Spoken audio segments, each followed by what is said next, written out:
Você seja bem-vindo, seja bem-vinda à igreja da cidade, à igreja da família completa.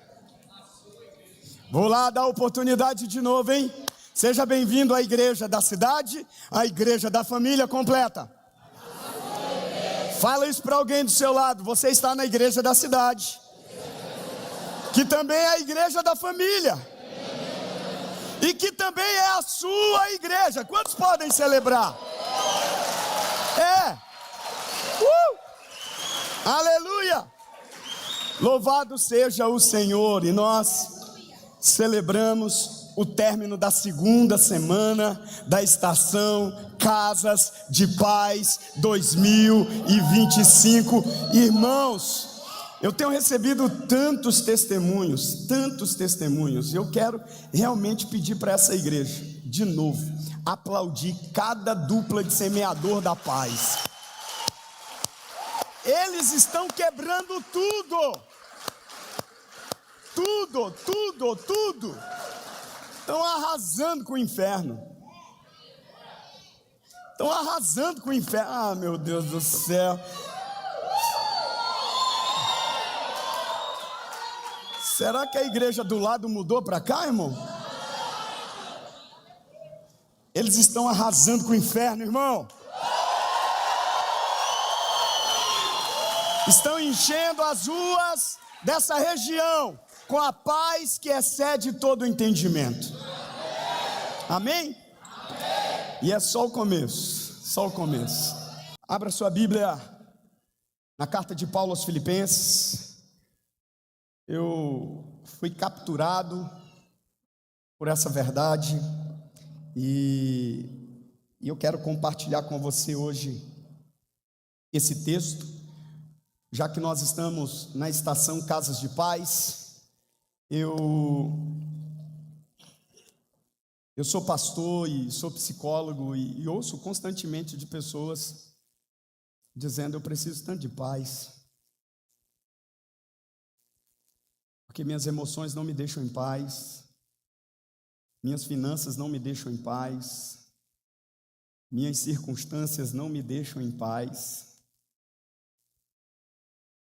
Minha sogra, se eu fosse você, ficava pianinho. Você nem entrou ainda, irmão. Olha, então, ó, pianinho aí, que senão nem entra, né? Então fica quieto, deixa eu fazer, porque a minha já foi. A minha já está na eternidade, né? A minha já está na eternidade. Então, a gente vive num mundo em que foi profetizado por Jesus. E nos últimos dias, a gente não ouviria só sobre rumores de guerra. A gente ouviria sobre guerras de verdade.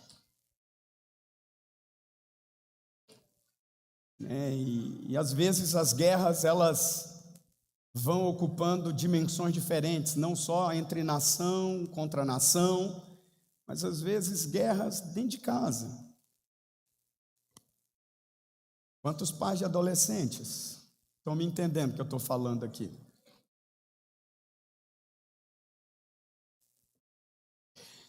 Porque a Bíblia diz, irmão, que os filhos são bênção.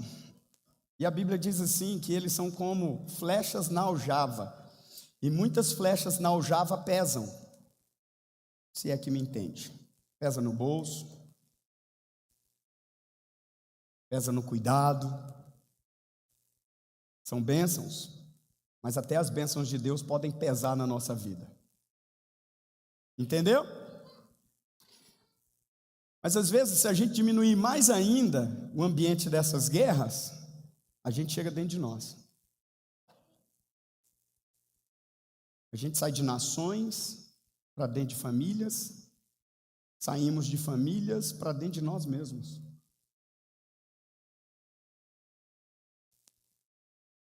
Guerras acontecendo dentro de nós acerca do que pensamos, do que sentimos, do que achamos, do que estamos deduzindo do que aconteceu conosco, do que não aconteceu, do que deixou de acontecer. E eu tenho uma palavra de Deus para você hoje, em nome de Jesus. Você recebe já, em nome do Senhor, já pela fé? Diz: essa palavra é para mim. Declara para alguém do seu lado aí: essa palavra é para mim. Amém? Então eu vou ler 2 versículos no capítulo 4 de Filipenses. E depois eu vou ler a história que vai ilustrar para nós o princípio que eu encontrei aqui em Filipenses capítulo 4, versos 7 e 9. E aí nós vamos ler uma história bíblica para ilustrar esse princípio. E no verso 7, nós lemos o seguinte: então, a paz de Deus, declara assim: a paz de Deus, com entusiasmo, a paz de Deus. Isso não é uma saudação religiosa de determinada denominação. Isso aqui é uma promessa bíblica. Então, a paz de Deus. Eu quero que você preste atenção nessa expressão. Paulo primeiro usa a paz de Deus, e todos nós buscamos isso constantemente, a paz que vem de Deus. Amém ou não amém? Então, a paz de Deus, que excede todo o entendimento, guardará o coração e os pensamentos de vocês em Cristo Jesus. Aleluia. Então diga: a paz de Deus guarda o meu coração e guarda a minha mente. Verso 9: ponham em prática tudo o que vocês aprenderam, receberam, ouviram e viram em mim. Vou ler de novo. Ponham em prática tudo o que vocês aprenderam, receberam, ouviram e viram. Praticar o que, irmãos? Vamos lá. O que se aprende, o que você recebe, o que você ouve e o que você vê. Praticar tudo isso aí. O que você está aprendendo, o que você está recebendo, o que você está ouvindo e o que você está vendo. E aí vem a expressão que às vezes a gente confunde com a expressão que lemos ainda há pouco. E o Deus da paz não é mais a paz de Deus. Agora é o Deus da paz estará com vocês. Quem recebe isso aí em nome de Jesus? Amém, irmão? Agora, para ilustrar isso aqui, eu quero que você abra sua Bíblia no Evangelho de Marcos, no capítulo 6. Nós vamos já voltar para cá, mas eu quero ler essa história tão linda em Marcos, capítulo 6, tá? A partir do verso 38.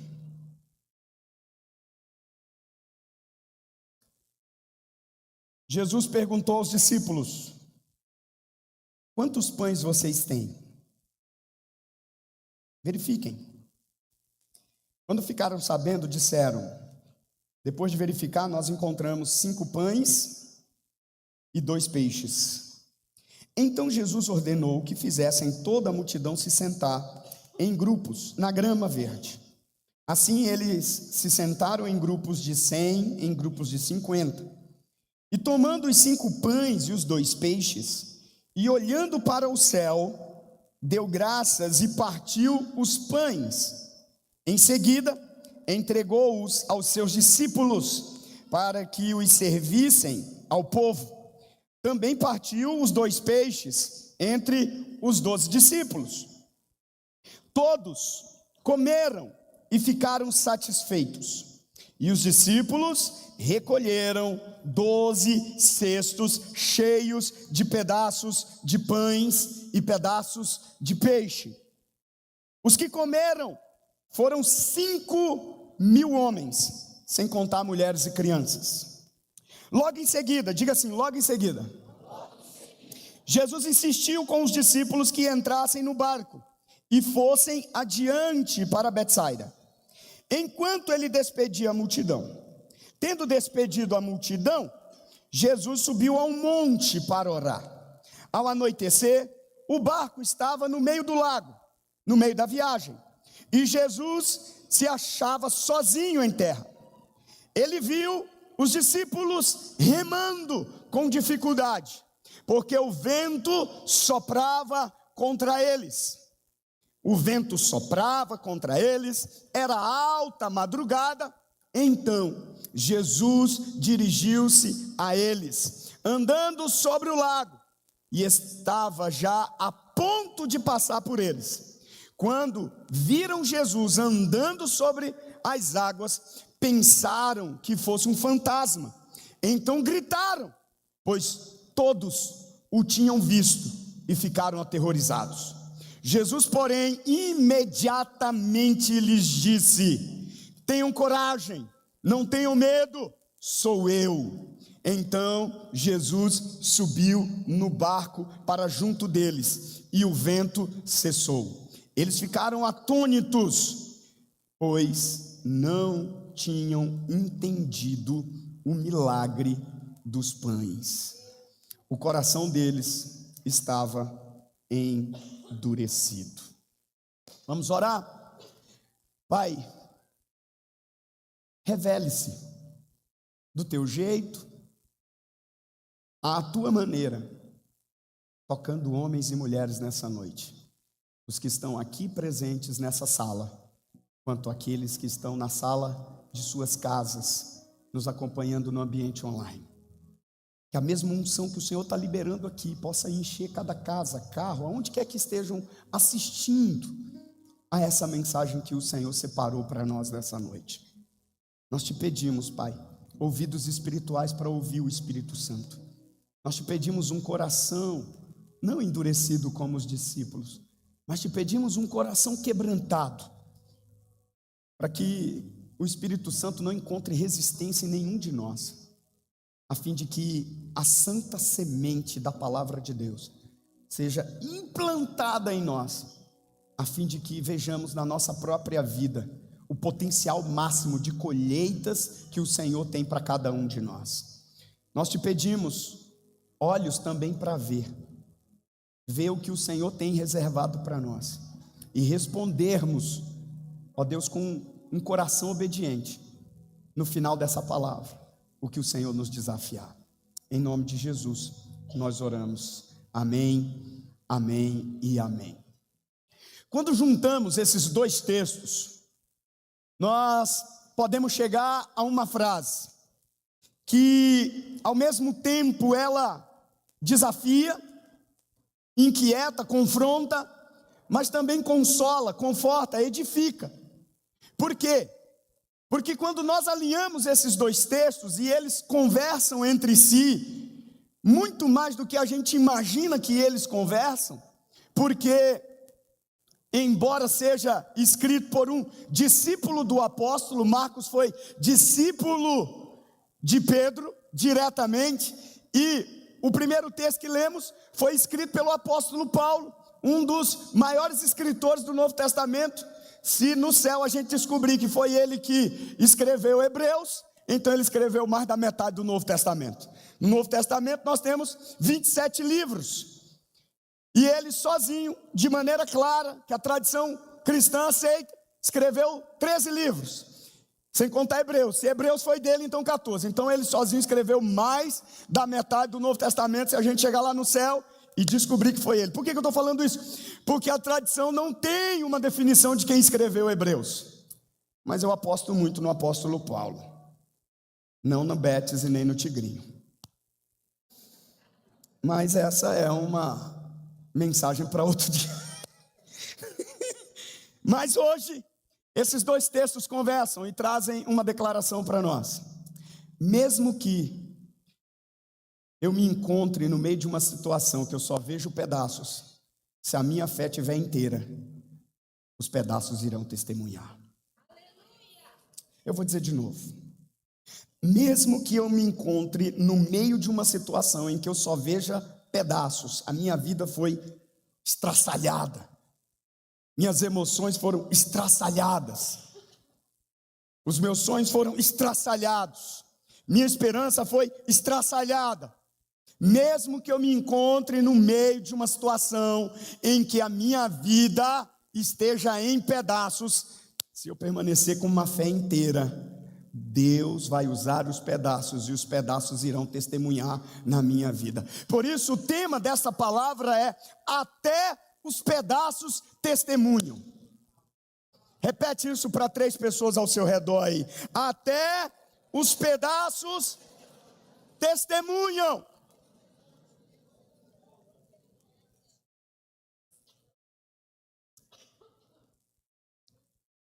Eu sei que eu estou pregando para mim também. Semana não foi fácil para ninguém, porque eu estou usando a minha vida como referência. Talvez a sua possa ter sido assim, bombasticamente sobrenatural, só bênção. Você não teve um diabo te atormentando. Você não teve um estresse no trânsito. Você não se irritou com o marido que deixou a toalha molhada. Você não teve problema nenhum com essas crianças dentro de casa quebrando tudo. Você não teve nenhuma perturbação no trabalho. Você veio de um tempo em que tudo foi 100% na sua vida. Se não, seja bem-vindo, essa palavra é para nós. Né? Porque eu tenho certeza que muitos aqui estão vindo de momentos onde parece que a vida se quebrou. O casamento rachou. A saúde fraquejou. A empresa afundou. As finanças esfarelaram. E nesses momentos a gente costuma perguntar para nós e para Deus: o que vai ser agora?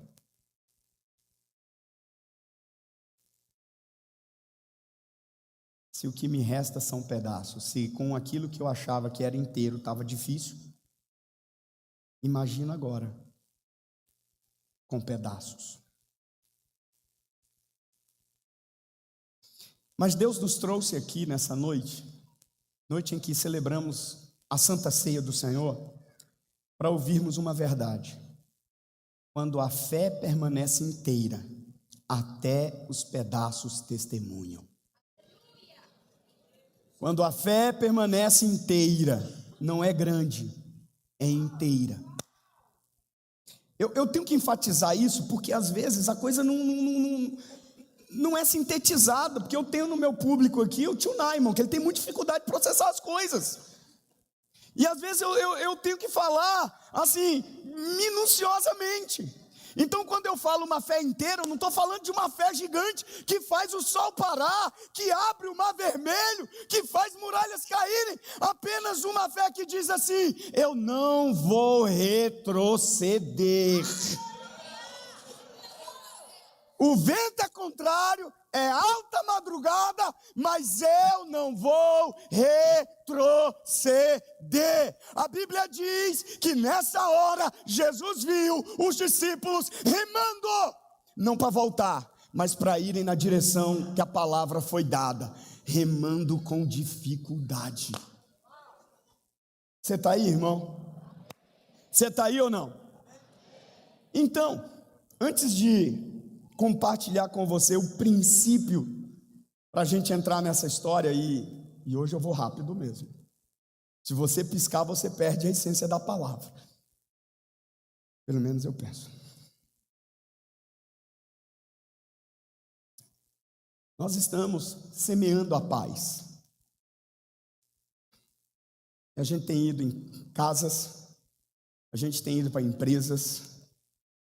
Eu tenho ouvido testemunho de escolas que a gente está semeando a paz. E os 2 textos iniciais trazem para nós 2 expressões que precisam se alinhar. Uma delas é a paz de Deus. Vamos lá? Vamos lá para sentar? E a outra é o Deus da paz. Então, Paulo usa a expressão a paz de Deus, e Paulo usa a expressão o Deus da paz. E isso não é só um trocadilho, Isso não é só um jogo de palavras. Isso é a ação direta do Espírito Santo para implantar a palavra em nosso coração. Porque por vezes nós precisamos nos perguntar, irmãos, apesar de querermos tanto a paz de Deus, será que o que eu estou fazendo no dia a dia está promovendo essa paz dentro de mim ou está poluindo essa paz dentro de mim? Filhinha mimadinha, suas práticas estão promovendo a paz de Deus ou elas estão poluindo a paz de Deus? Porque a verdade é que nós queremos sim a paz de Deus, que está além do que podemos imaginar, além do que podemos explicar, além do que podemos entender. Mas por vezes alimentamos práticas que estão destruindo essa paz dentro de nós. Uma delas é ficar rolando horas e horas e horas e horas o feed do Instagram. Porque como diz meu amigo Bill Johnson, o diabo não criou o Instagram nem Facebook, mas com certeza ele deve ter conta nesses dois lugares aí. E você vê tanta maquiagem no Instagram, tanta maquiagem no Facebook, que você fica pensando, onde é que está essa alegria que eu ainda não consegui achar, gente? Eu conheço essa pessoa e ela está sorrindo. Por que ela está sorrindo e eu não?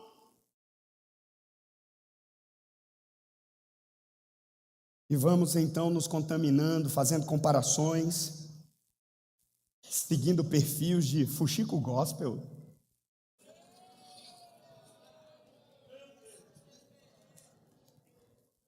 Fofoca crente. E todos os outros perfis satânicos que você acha que é de Jesus. Porque você fica à espera de um novo escândalo. E não sabe por que anda tão fraco na fé, tão sem paz. Porque anda seguindo o fuxico gospel. Fofoca de crente é pecado. Fala isso para alguém do seu lado aí.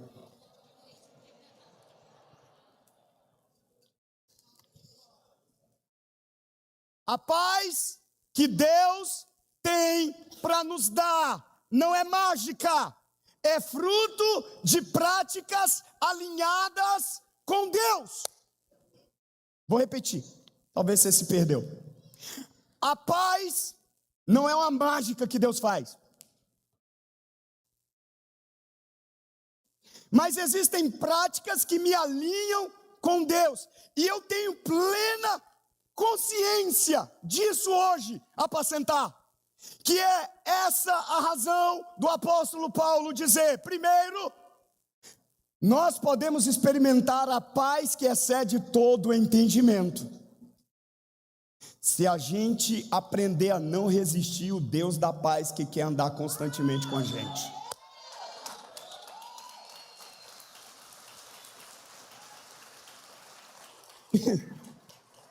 Todos queremos a paz de Deus, mas estamos resistindo às orientações e às ordenanças do Deus da paz. Deus fala, sai desse relacionamento tóxico. Eu não estou falando de casado não, tá? Porque se casou, se lascou, chupa a manga, se inscreve, dia 20 tem solução para você. Mas está aí, sai de um relacionamento abusivo, o cara bate, a mulher é treteira, e aí o cara se livra da treteira número 1, se envolve de novo com a treteira número 2, a mulher se livra do agressor número 1, do noiado número 1, e se envolve com o presidiário número 2, com o noiado número 2, com o agressor número 2, e fica querendo experimentar a paz de Deus, mas não quer se alinhar com o Deus da paz. Deus está dizendo para alguns, pare de insistir nesse caminho. Isso é de morte, isso é de ruína, isso é de destruição. O Deus da paz, que libera a paz de Deus, está dizendo para todos nós: voltem para mim, se alinhem comigo.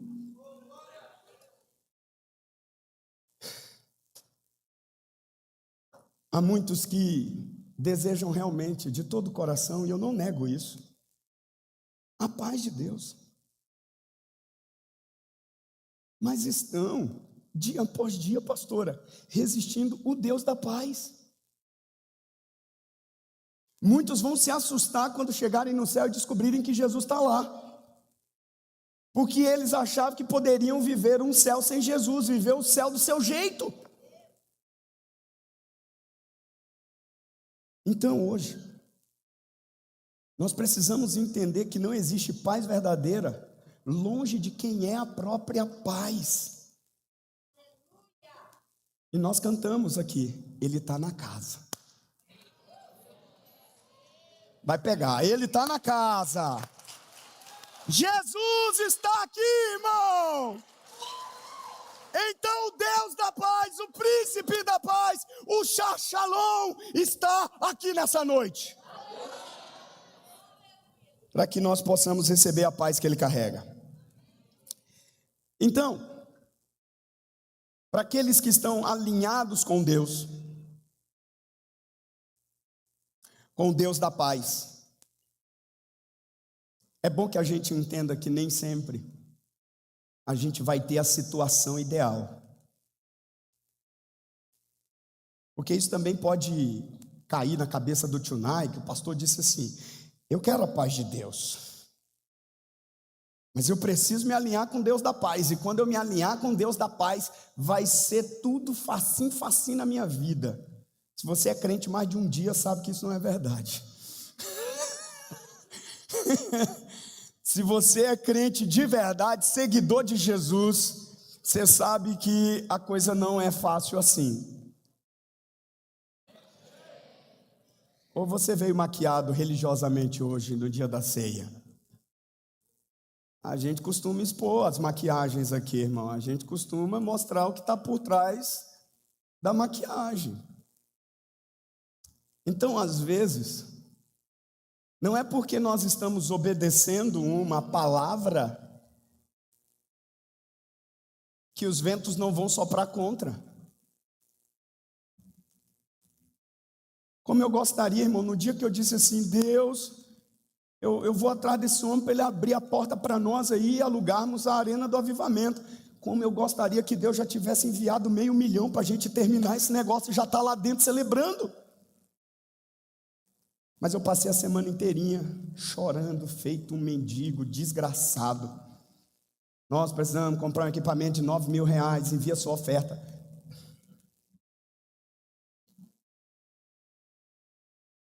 Nem a delicadeza de dizer: pastor, eu te amo, mas estou sem grana. Eu tive. Aí alguém que não tem maturidade suficiente pode entender o seguinte: não é de Deus, porque nós estamos enfrentando ventos contrários agora. Mas Jesus pegou 12 caras, depois de um milagre extraordinário, os coloca dentro de um barco e dizem: podem ir para o outro lado, porque nós vamos nos encontrar lá. Jesus não disse que talvez nós vamos nos encontrar lá. Jesus disse: podem ir, porque nós vamos nos encontrar lá. A palavra foi dada. Diga para alguém do seu lado: a palavra foi dada. Mas o fato da palavra ser dada não impediu que eles enfrentassem ventos contrários. Não impediu que eles se encontrassem no meio da madrugada. Não impediu que eles tivessem que remar com dificuldade. E a maioria dos crentes hoje, mimizentos, criancinhas espirituais, que nós estamos aqui prontos para ajudar. E eu não estou falando isso para ser aquele pastor xiita, chato e o que você quiser rotular. Não, eu estou dizendo, essa casa é sua casa para você aprender que a fé de verdade, ela não precisa ser grande, ela precisa permanecer inteira.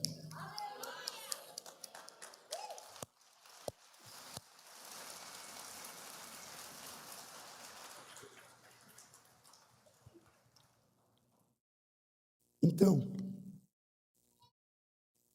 não se equivoque. A minha oração é que o céu se abra e o milagre aconteça agora mesmo.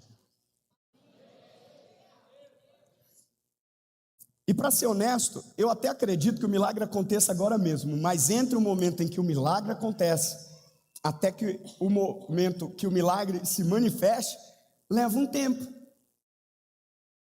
Eu tenho plena convicção de que existem milagres acontecendo agora mesmo, enquanto você está aqui louvando o Senhor, enquanto por fé você está recebendo essa palavra. Eu sei que demônios estão sendo oprimidos pela ação do céu na sua casa, nos seus negócios, porque você decidiu vir hoje para esse lugar, para receber uma palavra de fé. Mas entre o momento em que o milagre acontece, até que o momento que o milagre se manifeste, existe um tempo. 14 quilômetros separavam os discípulos de onde Jesus os mandou sair para onde Jesus os mandou chegar. E eles estavam no meio do caminho. No meio do caminho. E aí, irmão, aqui vem o princípio que eu quero honestamente basear essa palavra.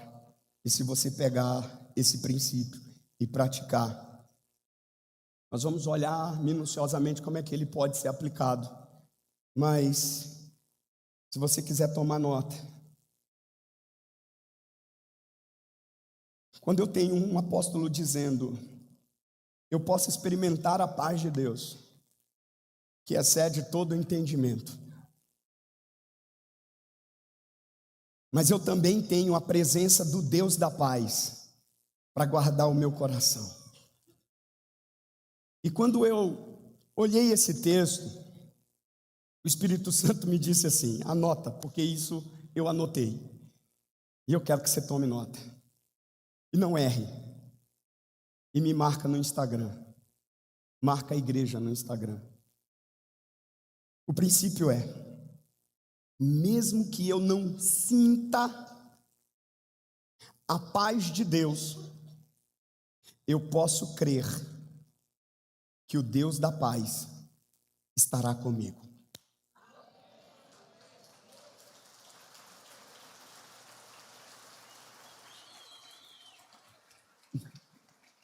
Deixa isso processar. Nós queremos sentir a paz. Em momentos de muita pressão, de muita tensão, de muita aflição, nós queremos sentir a paz. Agora, vamos para dentro de Marcos 6. Jesus estava fisicamente dentro do barco onde os discípulos remavam com dificuldade? Fisicamente não.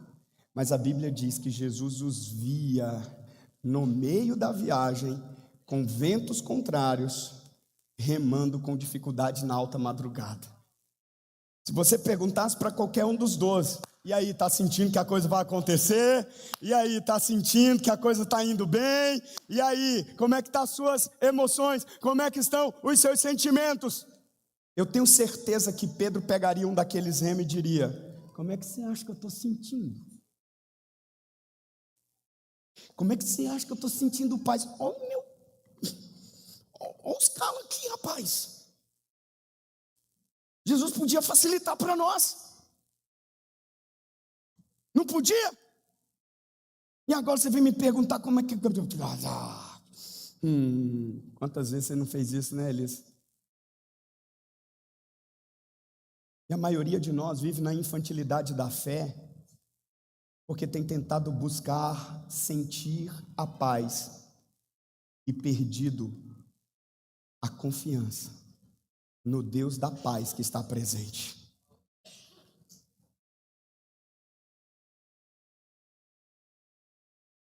Quem me entendeu? E talvez essa seja a sua situação ilustrativa. Talvez você esteja no meio de um problema muito difícil. Costumeiramente ouvimos de homens e de mulheres que voltam do face. Tem sido tão difícil, pastor. Tem sido tão difícil. Mas apesar de, em vários contextos, eu não poder sentir a presença de Deus, é verdade que eu posso experimentar o Deus da paz em todos os contextos da minha vida. Então eu quero que você diga bem alto: o Deus da paz está comigo nesse exato momento, enfrentando esse exato problema que eu estou passando. E se o Deus da paz está comigo, logo, logo, a paz de Deus vai me libertar desse lugar, em nome de Jesus. Aleluia!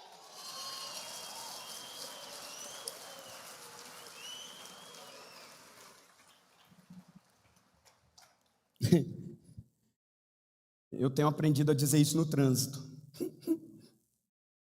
O Deus da paz está comigo, porque tem uns motoqueiros do diabo aqui. Queima os motoqueiros também. Principalmente aqueles que acham que o corredor é estrada para eles. Eles acham que não fizeram a legislação brasileira. Se não tiver demarcado, eles não podem andar por lá. E em Maringá não existe faixa para motoqueiro. Só existe faixa para motociclista que aprendeu a legislação brasileira. Em São Paulo existe a faixa de motociclista entre os carros, está lá desenhada, mas aqui em Maringá não tem. E no trânsito eu tenho que declarar o tempo todo: eu não estou sentindo paz nenhuma agora, mas eu creio que o Deus da paz está comigo. É por isso que eu não vou atrás daquele motoqueiro que me deu cotoco.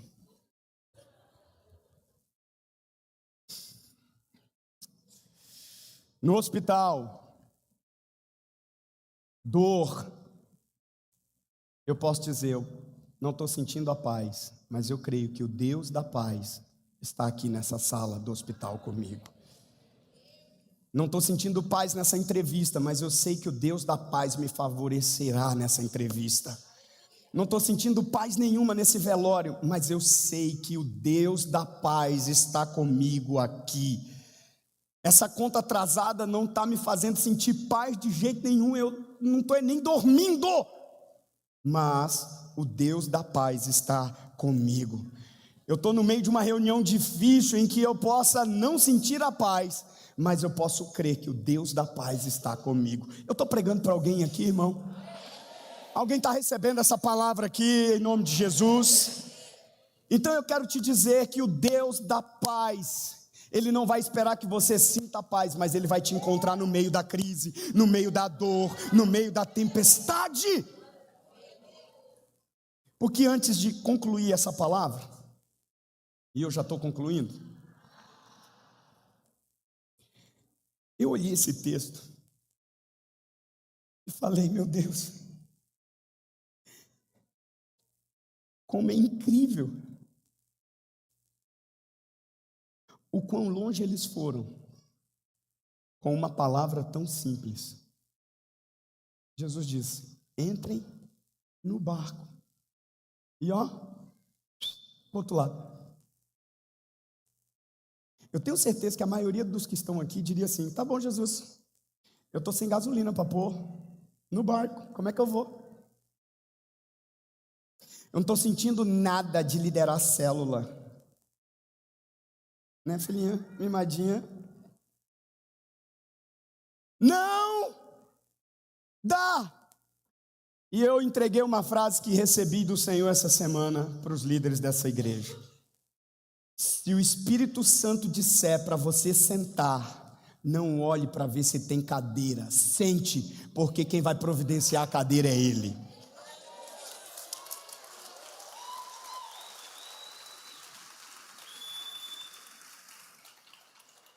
Então, eles foram tão longe com algo tão simples, com uma palavra sem nenhuma explicação. Mas eles foram tão longe, e isso é incrível. Porque quando eu abri as Escrituras e pude ver até onde tenho ido. Não porque tenho recebido grandes revelações, mas às vezes são apenas impressões, são apenas pequenas palavras. E eu quero, antes de terminar essa palavra, se você também se sente assim, que já chegou tão longe, com tão pouco que você recebeu de Deus, de instrução, de revelação, você não sabe tudo, você não tem tudo, claramente, como é que vai ser o próximo passo, mas se você olhar para trás, se os discípulos estivessem aqui para testemunhar que agora eles estão no meio da viagem, no meio de uma tempestade, alta madrugada, remando com dificuldade, se eles olhassem para trás, eles iriam dizer: como é que chegamos tão longe com uma instrução tão simples? Então, se você está aqui e quer dar a Deus louvor por ter chegado aonde chegou, e se você olhar para trás e dizer: rapaz, olha como eu avancei, mas foram coisas assim em etapas, foram revelações pequenas, foram instruções simples, mas eu fui dando passos e já avancei, já progredi, já cresci, e hoje eu posso olhar para trás e dizer: louvado seja o Senhor. Eu estou no meio de uma situação difícil, eu estou no meio da noite, eu estou enfrentando ventos contrários, mas se eu cheguei até aqui, não foi por meus méritos, foi por minha obediência. De instruções tão simples. Se você é alguém, eu quero te dar a oportunidade para ficar em pé, gritar, louvar, exaltar. E dizer: Deus, obrigado por me trazer até aqui.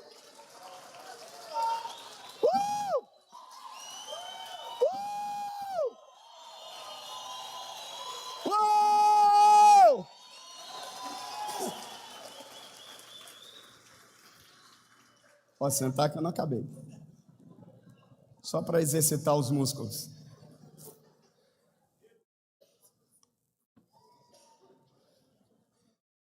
Estou no meio, ventos contrários, remando com dificuldade. Tem uma palavra para ir para o outro lado. E agora, a palavra vem andando sobre as águas.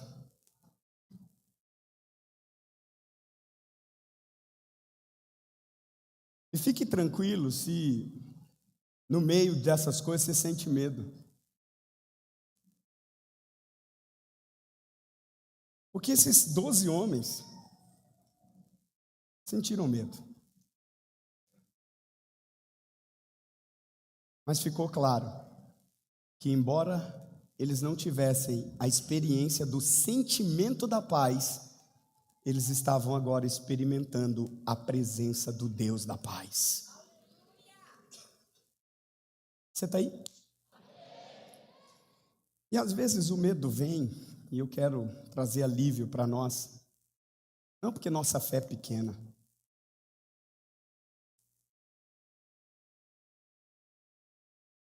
mas porque Deus não nos revelou tudo ainda. Eu pergunto para você, na história de Israel, quem andou sobre as águas? Quem tinha andado sobre as águas? Quem? Ninguém. Eles já tinham visto as águas se abrirem, eles já tinham visto muralhas caírem, eles já tinham visto o sol parar, mas eles nunca tinham visto alguém caminhando sobre as águas. Já imaginou se Deus desse essa revelação para Moisés e todo mundo, ao invés de passar pelo meio do mar aberto, começasse a correr? Fala para mim. Então, Deus, até na maneira de se revelar a nós, Ele se revela progressivamente. Porque nem sempre Ele nos encontra prontos para nos dar a revelação do que precisamos ter.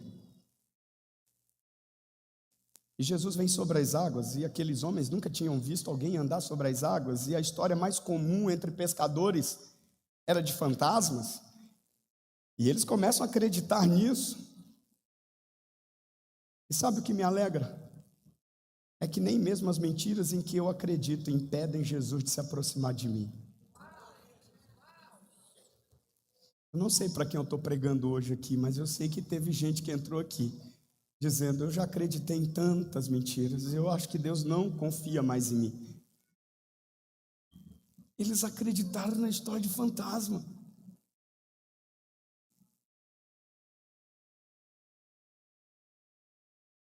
Jesus entra no barco e diz: tenha coragem,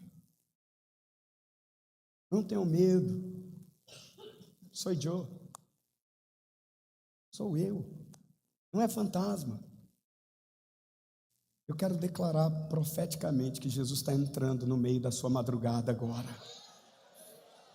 Jesus está entrando no seu barco agora. No meio dessa situação em que você está remando com dificuldade, você está com medo, está com desespero, está com lágrimas nos olhos, está com a alma esfarelada, mas Jesus está entrando agora, dizendo para você: tenha coragem, não tenha medo, eu estou presente. Você não precisa sentir a paz, você só precisa crer que o Deus da paz está com você agora. Quantos podem celebrar o Senhor?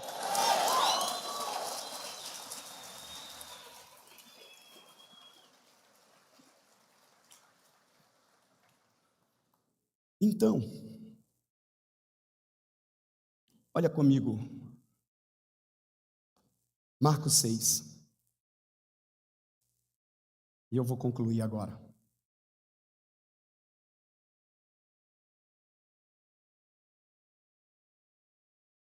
Marcos 6.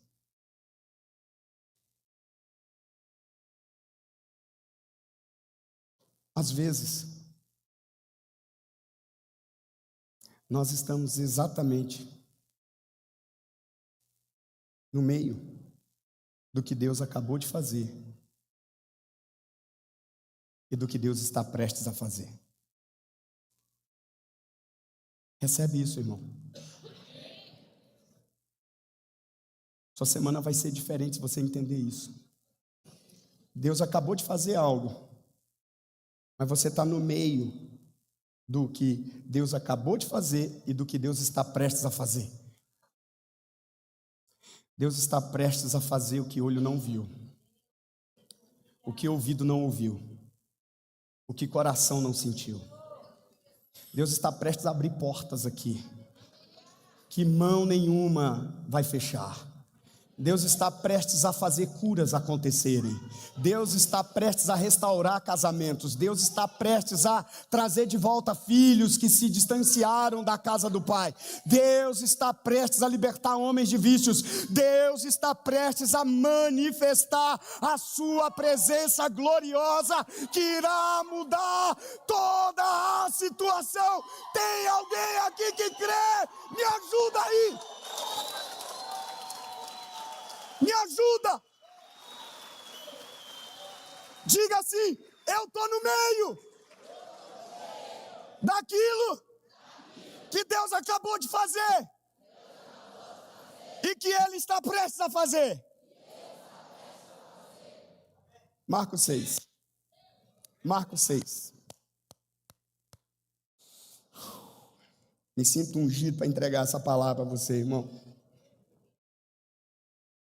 Eles estão no meio, na madrugada, enfrentando dificuldade.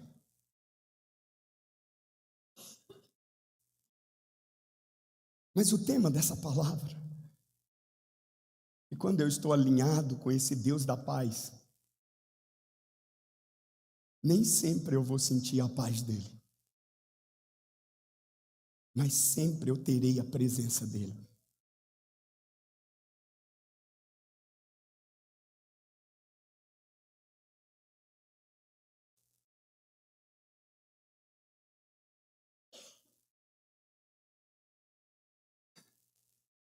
É o 6º mês do ano.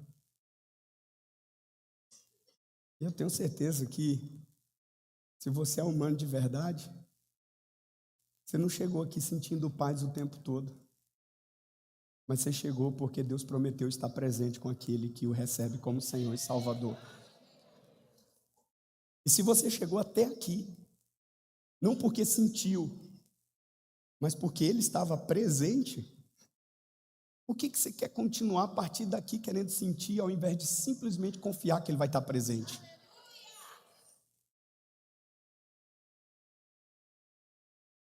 Então, às vezes, você está no meio daquilo que Deus acabou de fazer e do que Deus está prestes a fazer. Só que você não está de mãos vazias.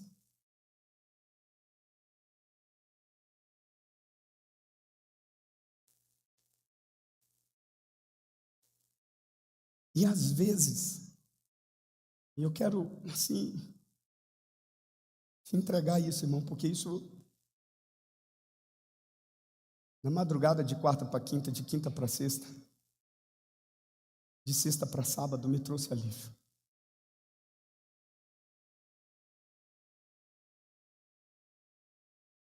Eu creio que eu estou entre o que Deus acabou de fazer e o que Deus está prestes a fazer. Só que eu não estou de mãos vazias aqui. Muitas vezes, eu estou usando apenas um recurso que está à minha disposição.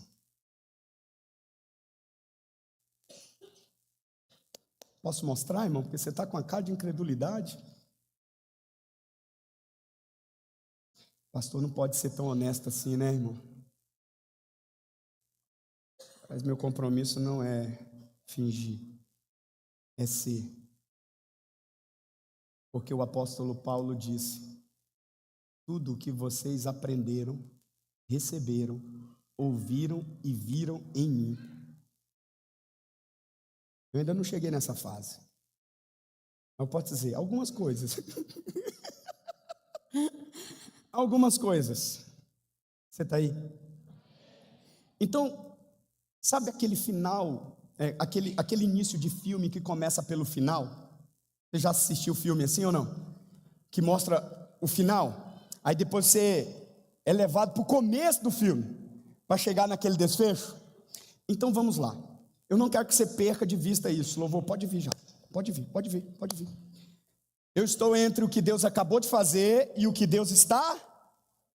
Não, presta a fazer. Eu estou entre o que Deus acabou de fazer e o que está prestes a fazer. E a maioria de nós está usando, Sérgio, apenas um recurso. Quando eu vi isso, pastora, eu falei, meu Deus.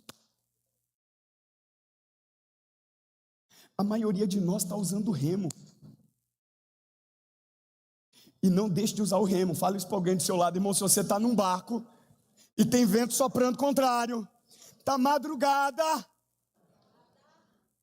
não pare de usar o remo. É um recurso que Deus te deu, não para bater no outro. Ah, sai daí, demônio. Você não pode parar de usar o remo. Você está aí ou não? Ventos contrários. Deus não me colocou dentro desse barco sem remo. Use os remos. Use os remos. Vai, provoca alguém aí. Use os remos. Use os remos. Usa, cara. Usa, minha irmã. Rema, pelo amor de Deus. Faz o currículo. Sai para distribuir. Vai atrás dos clientes. Estuda para a prova. Escova os dentes.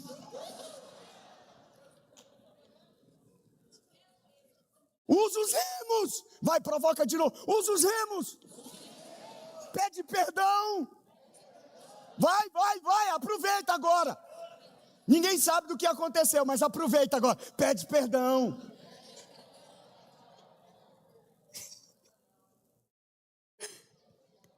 Pede perdão.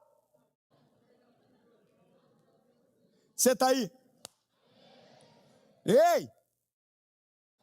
Verso 48, mostra para nós. Jesus viu os discípulos remando com dificuldade.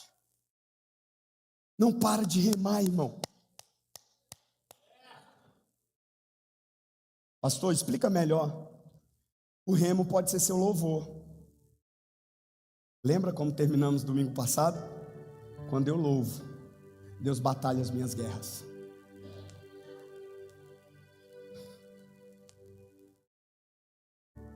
Louve. Não para de remar. Ah, não estou sentindo. Vou te repetir isso. Você não precisa ser fiel às suas emoções. Você precisa ser fiel às promessas de Deus. Você não pode só cantar quando sentir que tem que cantar. A Bíblia usa uma expressão sacrifício de louvor. Rema.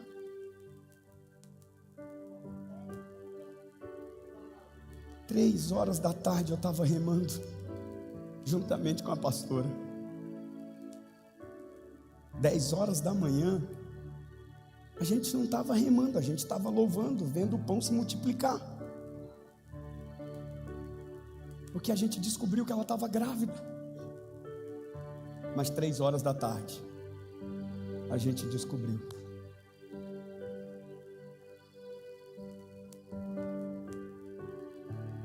E eu me lembro de entregar a Lia para as enfermeiras, a médica da Unimed lá de Paranavaí. Ela pôs a mão no meu ombro e disse assim: fica tranquilo, vai dar tudo certo. A Lia em lágrimas, eu em lágrimas, e o nosso primeiro filho, ou filha, não sei, morrendo. E uma hemorragia interna sendo gerada nela. E quando as enfermeiras levaram a maca com a Lia, o Elci chegou, com uma caixa de bombom.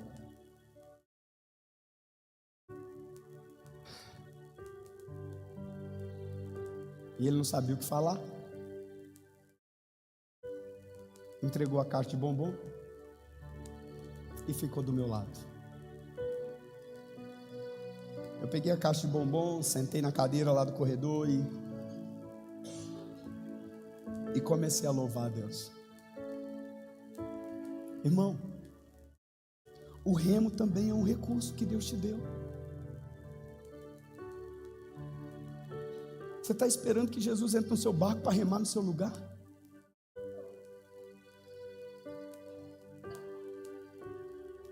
Irmão, foi você que ofendeu. Então é você que tem que pedir perdão. Não é Deus que tem que fazer a obra lá, não. Deus vai usar você remando.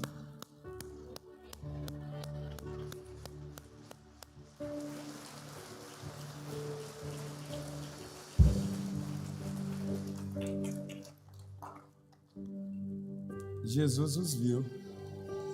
Você está aí? Mas está pronto para mim ou não?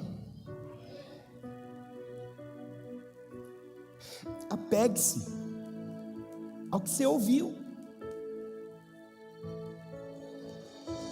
A gente se encontra do outro lado. Se Ele prometeu, a Bíblia diz, Ele é fiel para cumprir. Se apegue ao que você ouviu. Qual foi a última palavra, a última promessa, a última sentença, o último decreto que você recebeu como de Deus? Que você ouviu claramente, é de Deus para mim. Se é isso que eu tenho, é com isso que eu vou remar. Vou louvar, porque eu recebi uma palavra, uma promessa. Você está aí, irmão? Você está aí ou não? Sabe por que eu sentei naquele corredor e louvei? Porque eu estava no meu 2º ano da faculdade de teologia e meu pai precisou ser internado. para tratamento clínico. E foi no mês das minhas férias. Eu voltei para a casa dos meus pais e passei 28 dias correndo atrás do meu pai, que não queria ficar na clínica. Mas no dia que eu cheguei naquela clínica,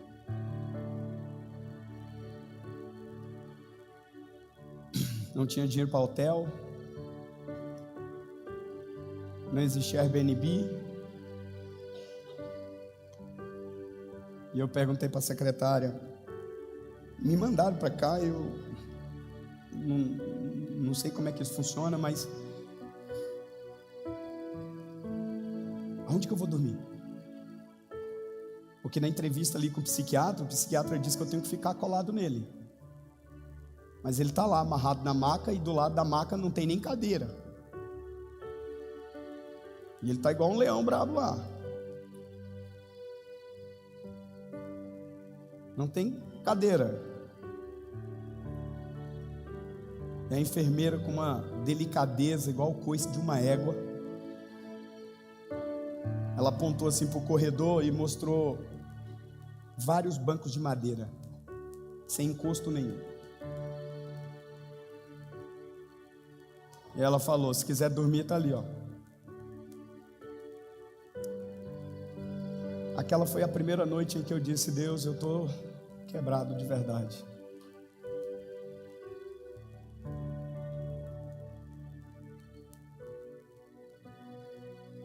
Por que o Senhor não faz isso com meu primo?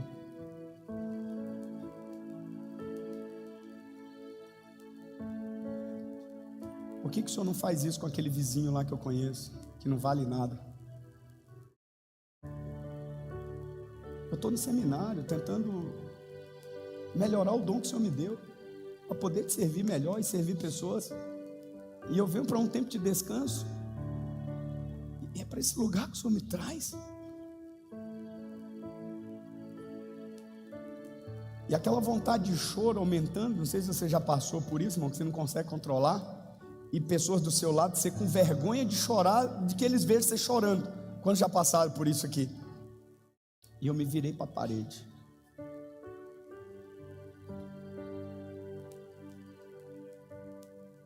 E eu sabia que as pessoas sabiam que eu estava chorando, porque o soluço estava o tempo todo. E aí, irmão, eu ouvi Deus dizer, por que choras?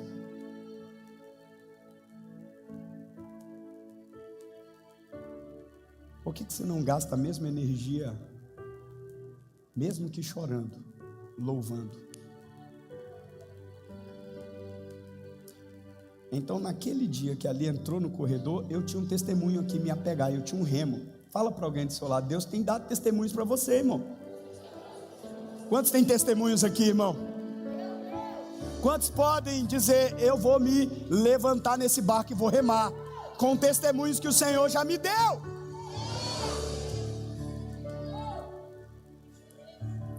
E para concluir, o remo, esforço, promessas, palavra, testemunhos. Mas tinha algo dentro do barco que eles não estavam usando. Vou mostrar para você. Verso 52, por favor.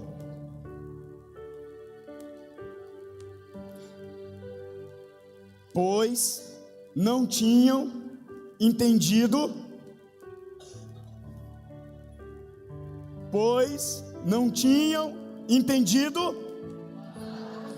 o milagre dos pães. Quando eu li isso, eu parei.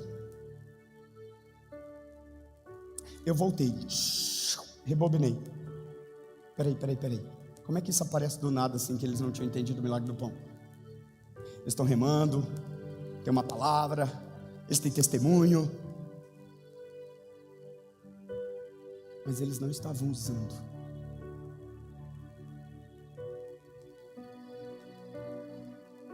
recurso poderoso.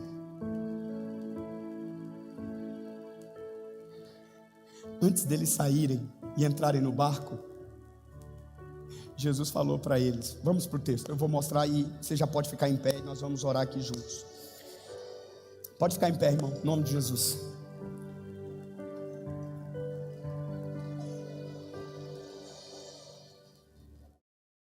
Verso 42.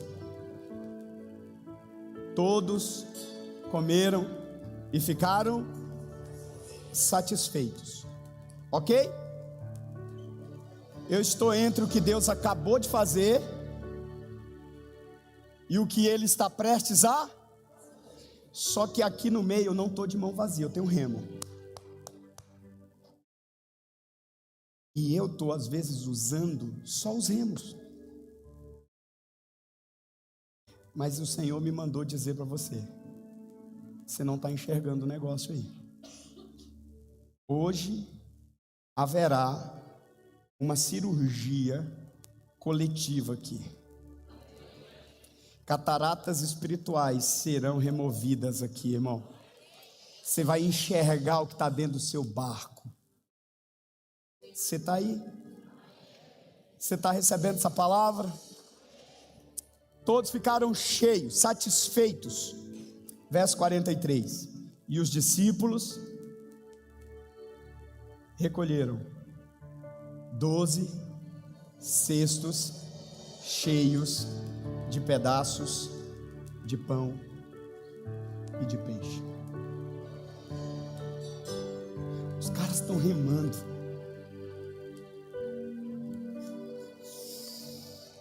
Tem uma palavra, mas tem algo que Deus acabou de fazer. Eles não estavam atentando para os 12 cestos cheios de pedaços, de pães e peixes. Eles nem sequer tinham entendido isso. E quantos de nós não estão do mesmo jeito entre o que Deus acabou de fazer e eu ainda estou carregando o que Ele me deu, mas eu não estou usando porque eu estou olhando e estou dizendo, isso é só um pedaço, eu queria ter isso inteiro, eu queria ter isso completo, mas é só um pedaço, e é esse pedaço que Deus quer usar hoje.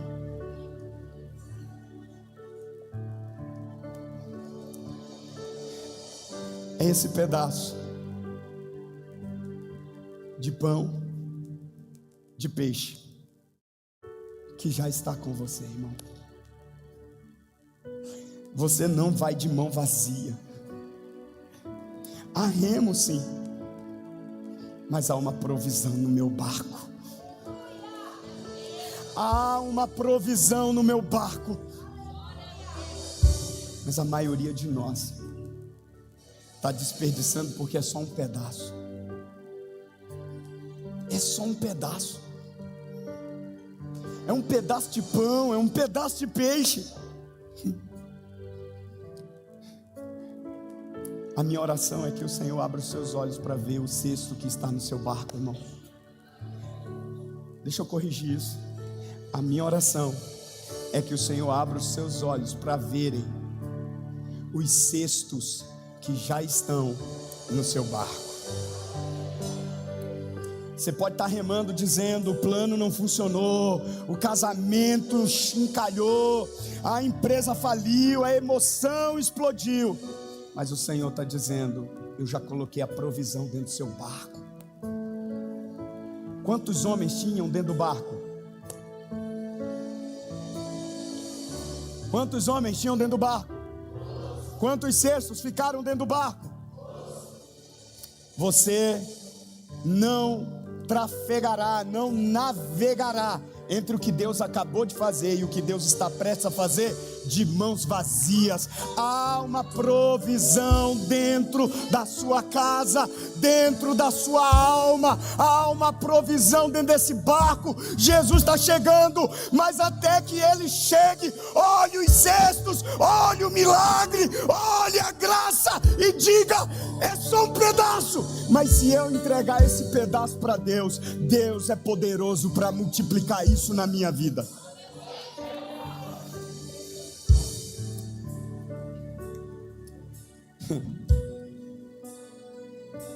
Queremos coisas inteiras, completas,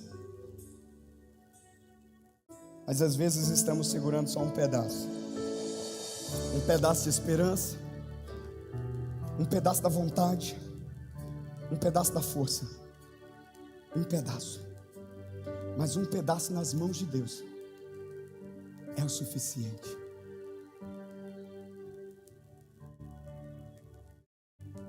Se Jesus pôde pegar 5 pães e quebrar e dar um pedaço para um pedaço para outro,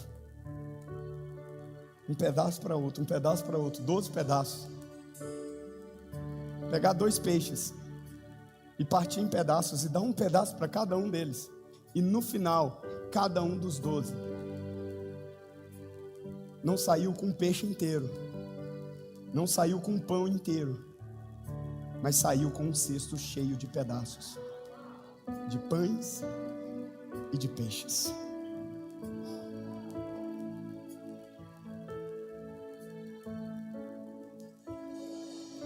Se tem um pedaço, é Deus dizendo: eu te provi antes de você entrar nessa tempestade. Eu te dei.